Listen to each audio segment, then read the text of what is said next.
1970 Volkswagen Convertible, restoration number 2. Clip 37A, interior installation, January 2012. Interior installation. Cut the vinyl to the approximate size of the rear seat support.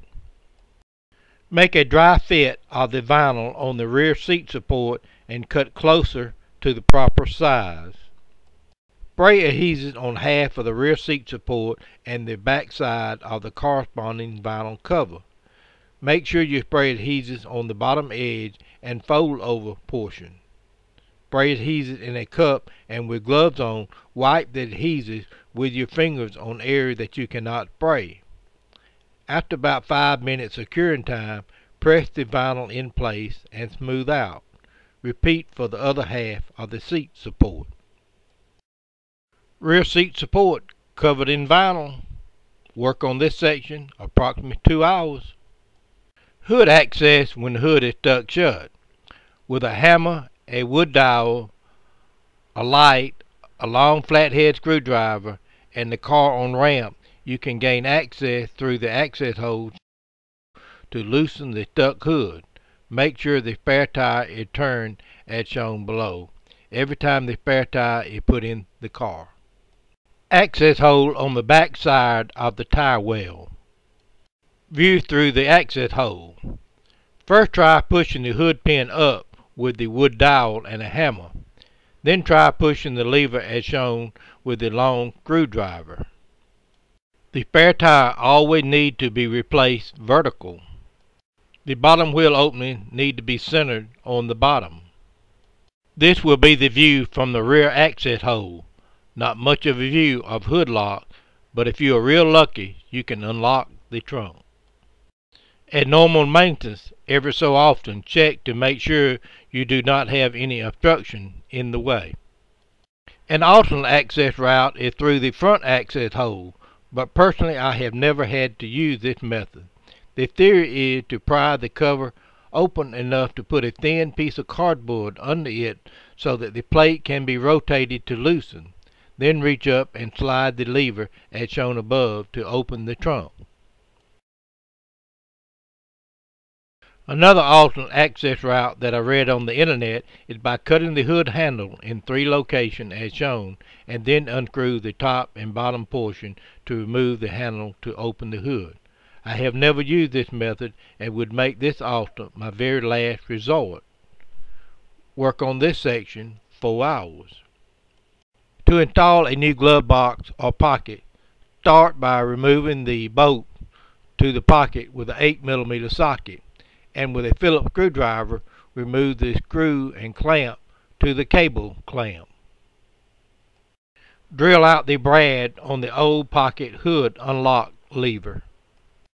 Drill out the brad on the pocket lever cable connection. Install the lever on the new pocket with number 8x32 screws as shown. View of the number 8x32 nut from the outside of the pocket or glove box. Connect the cable connector. Pocket or glove box lever shown in place. Pocket or glove box temporary installed in place. Loosen the pocket or glove box nut to allow access to install the glove box retainer ring, then reinstall the pocket. The pocket or glove box came with plastic rivet as shown, but I did not like the holding power of the rivet, so I used number 4x40 bolt, which held more secure. The glove box ring shown in place with the bolts holding the ring secure in place. Next trip to the hardware store, I would pick up some Phillips flathead screws and paint them black prior to installing them. Next, install the pocket door.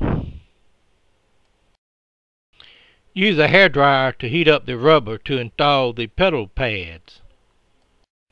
Pedal pads installed.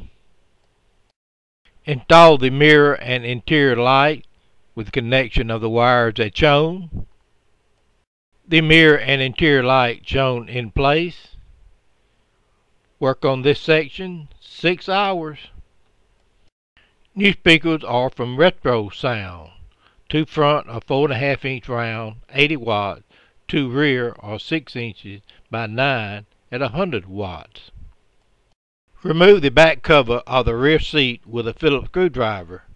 Speakers are the same size, 6 by 9 as prior speakers, so cutout hole is the same. Lay speaker on the cutout hole to make sure connector hole match.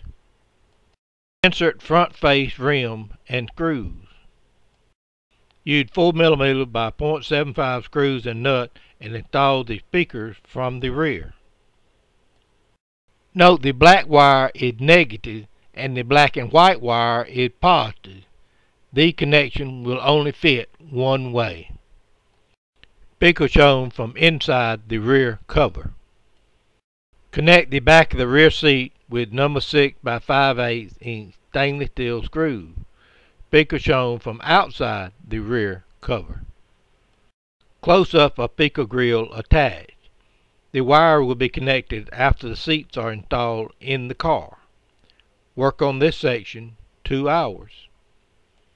Front speakers. The existing front speakers were 5 inch round, so the cutout did not match. I felt like 5 inch speaker was deep for the location, so I purchased a smaller size, 4.5 inches this time. I had to make an insert to make up for the smaller hole diameter. I used a scroll saw to cut a thin piece of aluminum to size. Both old and new bolt pattern is shown. Speaker insert bolted in place with number 8 by 32 bolts. Speaker insert shown in place with new speaker connector clip. Speaker will be installed and the wire connected after the kick plate carpet is installed. Sound insulation material. Clean the rear deck and floor pan off with a damp rag and dry the surface, and then roll on quick roof material. The back side of this material is sticky, so it sticks to the metal.